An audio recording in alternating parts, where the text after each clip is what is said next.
Assalamualaikum warahmatullahi wabarakatuh. Perkenalkan, nama saya Dwi Zayanti. Saya mengajar di SMA Negeri 13 Berau, Kabupaten Berau, Kalimantan Timur, sebagai guru bidang studi biologi. Sekarang ini saya merupakan mahasiswa PPG Daljab kategori 1 bidang studi biologi Universitas Mula Warman tahun 2022. Dalam PPG Daljab ini, saya mendapat bimbingan dari Profesor Dr. Makrina Tindangen MPD selaku dosen pembimbing dan Bapak Siswanto SPD MPD selaku guru pamong. Saya akan menyusun cerita praktik baik, best practice dengan menggunakan metode STAR. Metode STAR merupakan kolaborasi antara situasi, tantangan, aksi, refleksi hasil dan dampak.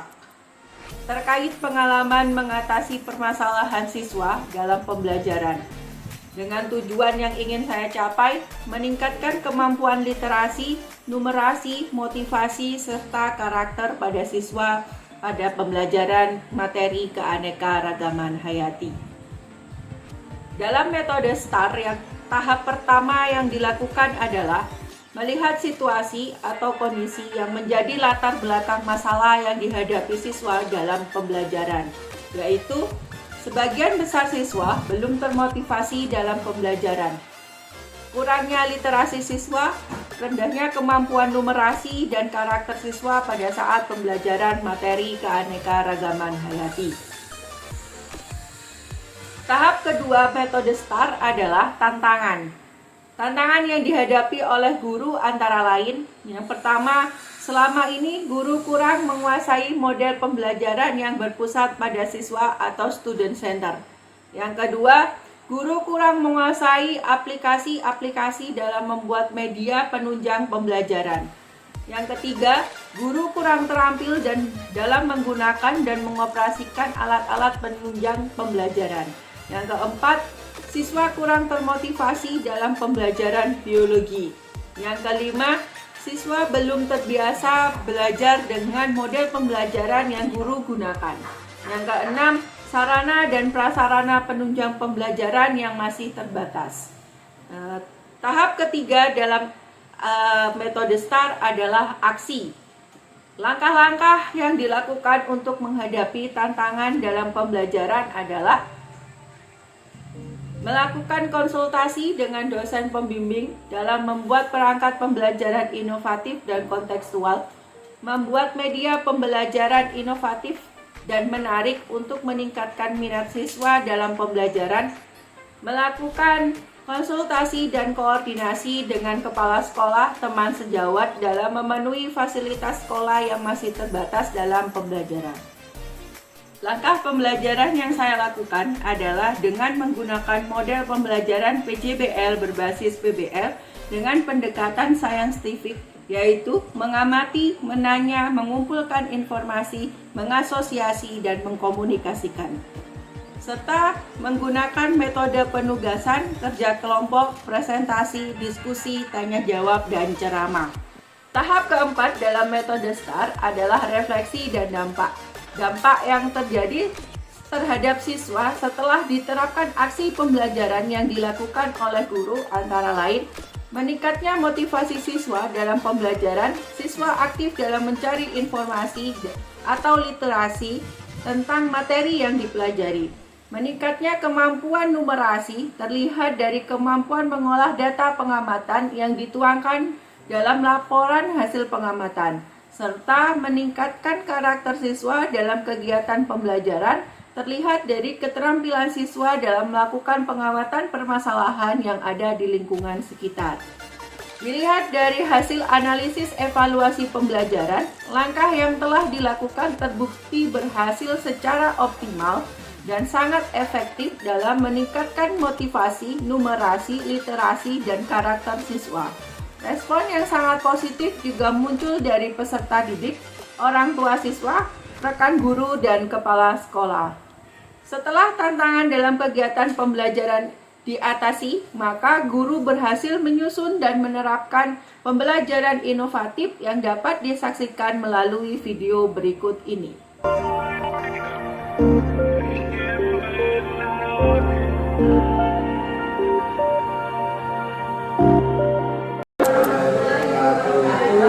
Selamat pagi, apa kabar semuanya? Baik. Nah, sebelum kita mulai belajar, marilah kita berdoa menurut keyakinan dan kepercayaan masing-masing, dipimpin oleh silakan dari teman-teman. Sebelum kita belajar, marilah kita berdoa menurut ajaran dan kepercayaan kita masing-masing. Doa dimulai. Alhamdulillah, semoga apa yang kita inginkan dan kita inginkan dalam doa diwujudkan oleh Allah SWT ya. Nah, sebelum kita mulai belajar, Ibu mau absen kalian terlebih dahulu. Ada yang tidak hadir hari ini? Semua, alhamdulillah semua dalam keadaan sehat ya. Nah, kita mulai SPT sebelum belajar ya, kalian semangat untuk belajarnya. Nah, SPT kali ini hanya kuncup mekar saja. Kalau Ibu bilang kuncup berarti tangannya menguncup, tapi kalau Ibu bilang mekar berarti tangannya mekar. Nah, kita mulai dari sekarang. Mekar, kuncup, mekar, kuncup, kuncup, mekar. Nah, sekarang mau dibalik. Untuk pertemuan kali ini kita akan mempresentasikan ya, kalian akan mempresentasikan hasil laporan pengamatan permasalahan terkait keanekaragaman hayati. Nah, Ibu harapkan kalian dalam presentasi nanti aktif, habis itu kalian juga harus rapi, ya kan, tidak ribut, teratur. Nah, dilakukan dengan baiklah presentasinya. Nah, selanjutnya Ibu ingin bertanya kepada kalian salah satu saja pengalaman kalian. Untuk pengamatan saya kemarin, yang pertama saya mengidentifikasikan masalah, kemudian mencari akar permasalahannya, kemudian mencari solusi yang relevan untuk mengatasi masalah tersebut. Cukup sekian dari saya. Jadi untuk pengalaman Mega ya, jadi dalam melakukan sebuah pengamatan permasalahan, Mega yang pertama melakukan identifikasi, habis itu Mega juga melakukan eksplorasi penyebab masalahnya apa dan akar penyebab masalahnya apa, serta dia juga menentukan solusi yang akan dilakukan terhadap permasalahan yang dia amati. Jadi sudah bagus ya. Nah, sekarang kita akan belajar dengan tujuan pembelajaran sebagai berikut ya. Jadi kita belajar. Jadi tujuan pembelajaran kita hari ini yang pertama ya, yang sudah kamu lakukan kemarin, melaksanakan pengamatan terhadap suatu permasalahan yang terkait dengan keanekaragaman hayati yang ada di lingkungan sekitar kalian dengan benar, yaitu melakukan langkah-langkah pengamatan yang seperti Ibu sebutkan tadi, mulai dari mengidentifikasi masalah hingga menentukan solusi. Yang kedua, kalian juga Ibu suruh sudah melaksanakan menyusun laporan hasil pengamatan terhadap suatu permasalahan yang terkait dengan keanekaragaman hayati yang ada di lingkungan sekitar. Dan yang ketiga, kalian akan mempresentasikan hasil laporan pengamatan terhadap suatu permasalahan yang terkait dengan keanekaragaman hayati yang ada di lingkungan sekitar, nanti dengan menggunakan media PowerPoint. Jadi nanti kalian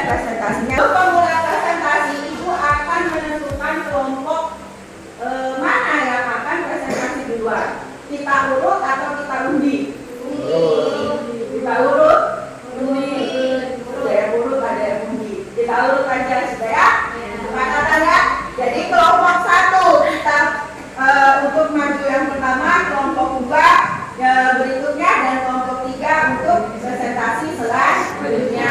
Tapi sebelum melanjutkan, Ibu akan menjelaskan tentang lembar observasi pembelajaran. Ya, jadi proses pembelajaran ini nanti kalian observasi diri kalian observasi saja.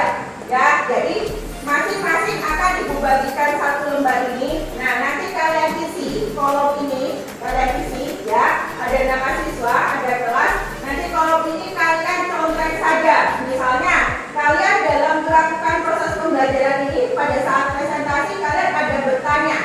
Kalian contek di bagian kemampuan bertanya. Terus nanti kalau ada yang menjawab, kalian contek yang menjawab. Tapi itu diri kalian. Tapi kalau kalian tidak bertanya, tidak usah dicontek. Ya.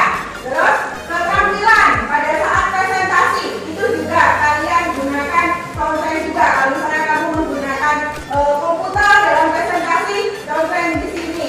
Terus kalian berkomunikasi dengan baik, contek di sini, gitu ya. Sama bagian sikap, ada kolaborasi antar kelompok, ada disiplin dan ada jujur. Jadi kalau kalian misalnya tidak bertanya, tapi kalian contek di sini bertanya dan kamu contek jujur, berarti kalian tidak jujur. Jadi lakukanlah dengan jujur, ya. Jadi ini nanti sebelum kita melakukan presentasi, nah, Ibu akan memberikan waktu terlebih dahulu kepada kalian untuk berdiskusi, menyamakan persepsi kalian sebelum kalian tampil untuk presentasi. Ya, Ibu kasih waktu 10 menit untuk kalian berdiskusi. Terus nanti kalau ada yang ingin ditanyakan atau ada yang belum paham, boleh bertanya. Ya.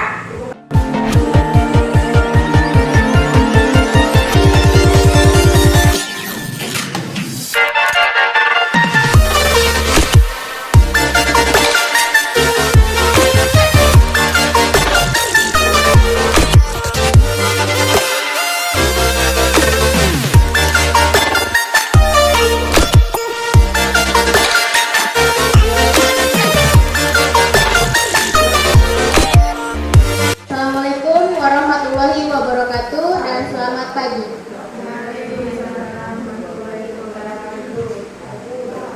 Kami dari kelompok 1 ingin mempresentasikan hasil pengamatan kami tentang ekosistem hutan hujan tropis, hilangnya keanekaragaman hayati hutan hujan tropis karena kegiatan deforestasi.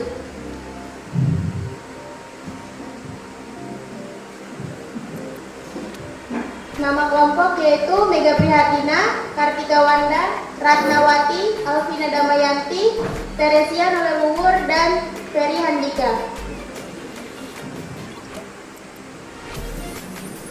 Kemudian presentasinya akan dibacakan oleh Alvina Damayanti. Baik, ekosistem hutan hujan tropis latar belakang. Saat ini, sekitar 30% daratan di permukaan bumi terdiri dari berbagai jenis hutan. Kami dari kelompok 2 bertanya, mengapa kegiatan deforestasi dapat memicu terjadinya pemanasan global?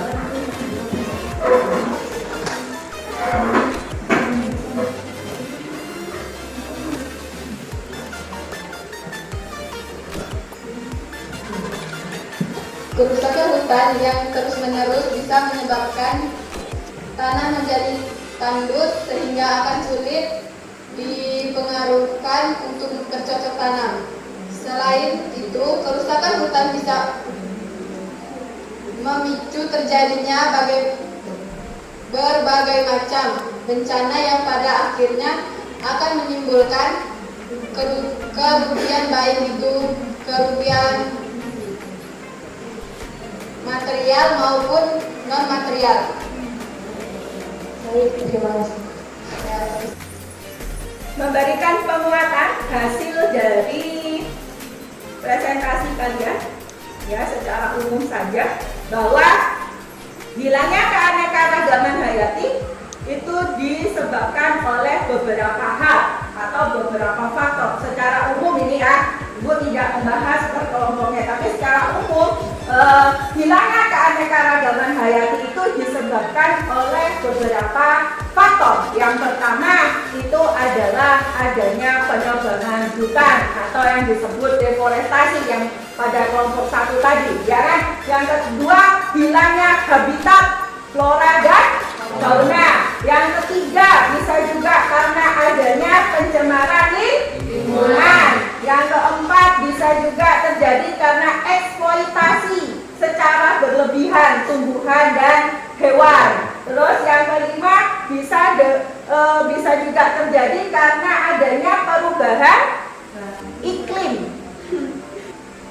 Secara umum, ya, ini contoh dari penyebab hilangnya keanekaragaman hayati. Ada pencemaran lingkungan, kegiatan deforestasi, habis itu ada perubahan guna lahan, ada perubahan iklim dan eksploitasi hutan, ya kan? Terus usaha yang bisa kita lakukan secara bersama-sama, secara umum itu kita bisa melakukan. Nah, ini usaha yang bisa kita lakukan. Yang pertama dengan penghijauan atau reboisasi, terus melakukan penangkaran hewan. Jika itu ada hewan yang mau punah, misalnya di Kalimantan kan orang hutannya harus dilindungi karena rumahnya sudah dirusak jadi kebun sawit, jadi tambang dan sebagainya. Jadi dilakukan penangkaran hewan. Terus mungkin ini saja pembelajaran kita akan membuat sebuah kesimpulan, ya. Kesimpulan dari pembelajaran kita hari ini, kalian sudah mengetahui apa saja faktor yang menyebabkan keanekaragaman hayati. Faktornya terdiri dari yang dijelaskan secara umum tadi, ada kegiatan deforestasi, terus ada apa? Hilangnya habitat, terus ada apa? Pencemaran lingkungan, terus perubahan iklim, ya, ada eksploitasi dan sebagainya. Usahanya juga bisa dilakukan reboisasi. Tapi usaha yang paling relevan yang bisa kalian lakukan adalah dengan membuat himbauan dalam bentuk sebuah pos untuk permasalahan yang terkait dengan keanekaragaman hayati yang sudah kalian amati. Nah, sekarang Ibu akan memberikan keyword untuk kelompok yang penampilannya bagus. Menurut kalian ya, siapa yang penampilannya paling bagus mulai dari presentasi sampai dengan keaktifan tanya jawab dalam kelompok? Menurut Ibu yang paling bagus itu kelompok satu. Jadi kita belum berbicara ke kelompok satu. Jadi yang kedua kelompok jangan kecil hati, ya. Kalian harus tetap semangat, tetap lebih baik belajarnya. Nah, sekarang untuk orientasi hari ini, pembelajaran hari ini, Ibu akan bertanya ke setiap kelompok apa yang sudah didapatkan untuk hasil presentasi semuanya secara umum saja, ya. Jadi kelompok 1, Ibu akan tanya apa yang sudah kalian dapatkan dari hasil pembelajaran hari ini. Apa yang akan kalian lakukan setelah pembelajaran ini, setelah mengetahui ini? Apa? Ya, kami akan membuat poster himbauan, ya, untuk ditempelkan di sekitar pohon-pohon seperti kata-kata yang membuat kita termotivasi untuk melakukan reboisasi, misalnya menjaga kebersihan lingkungan. Terima kasih.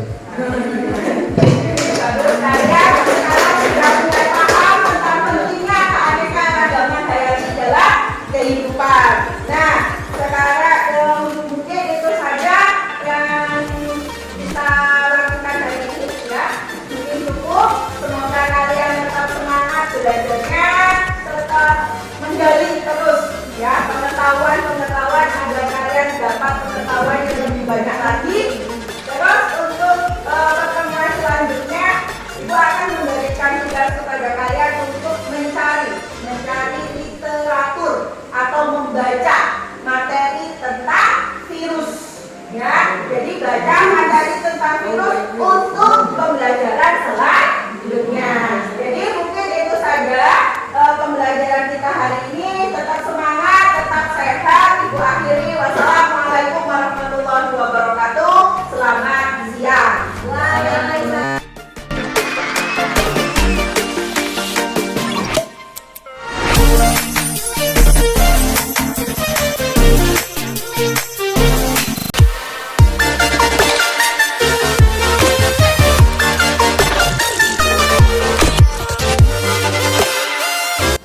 Assalamualaikum warahmatullahi wabarakatuh. Perkenalkan, nama saya Rama Hidayat, selaku Kepala SMA Negeri 13 Berau, ingin memberikan testimoni terhadap pelaksanaan kegiatan PPL di sekolah kami oleh Ibu Dwi Zayanti. Sebagai salah satu pendidik di sekolah kami, Ibu Dwi merupakan sosok yang ulet, disiplin, dan penuh semangat selama melaksanakan PPL di sekolah kami. Beliau telah mempersiapkan segala keperluan PPL dengan cermat, dari RPP, media pembelajaran, semuanya disiapkan dengan baik. Saya telah melihat RPP dan proses pembelajaran yang dilaksanakan oleh beliau. Beliau menggunakan model pembelajaran PJBL dan ini baik sekali. Saya lihat beliau juga mengaitkan materi yang diajarkan sesuai dengan permasalahan siswa dalam motivasi, karakter siswa, literasi, dan juga numerasi. Selain itu, saya juga sudah melihat proyek yang diberikan oleh Ibu Dwi kepada siswa untuk membuat laporan terkait permasalahan yang ada di lingkungan sekitar siswa. Selanjutnya, sedikit saran buat Ibu Dwi, pembelajaran yang dilakukan selama PPL agar dapat diterapkan dalam pembelajaran sehari-hari sehingga siswa jadi lebih semangat dalam pembelajaran karena adanya media pembelajaran yang inovatif. Sekian sedikit yang bisa saya sampaikan. Semoga Ibu Dwi bisa lulus dalam program PBG dalam jabatan. Amin. Saya akhiri. Assalamualaikum warahmatullahi wabarakatuh. Selamat pagi Bu Dwi, saya Abrina Hotri dan saya akan memberikan testi tentang kegiatan pembelajaran yang sudah dilakukan Ibu Dwi pada kegiatan praktek mengajar kemarin. Menurut saya, project based learning yang sudah diterapkan oleh Bu Dwi efektif untuk dipakai dalam pembelajaran mengenai keanekaragaman hayati kemarin.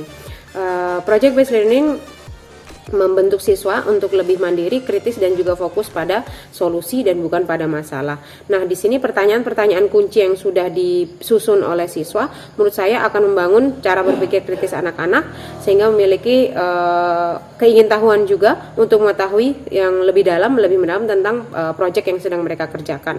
Nah, di sini keingintahuan mereka juga akan memicu mereka untuk lebih banyak membaca, mencari tahu dari berbagai macam sumber, dan hal tersebut juga bisa meningkatkan literasi numerasi mereka untuk menyelesaikan proyek tersebut. Nah, di sini dengan keingintahuan berpikir kritis tersebut, literasi dan numerasi saya rasa bisa ditingkatkan. Kemudian hal ini juga penting untuk keberhasilan Ibu Dwi karena tanpa mencari tahu dari berbagai macam sumber, saya rasa proyek tersebut tidak akan bisa diselesaikan oleh para siswa. Dan hal tersebut efektif karena proyek yang diberikan Ibu Dwi adalah proyek yang berhubungan dengan lingkungan sekitar mereka sehingga sangat kontekstual. Siswa masih tahu, masih bisa memahami lingkungan sekitarnya dan bagaimana masalah-masalah apa yang terjadi di dalamnya juga.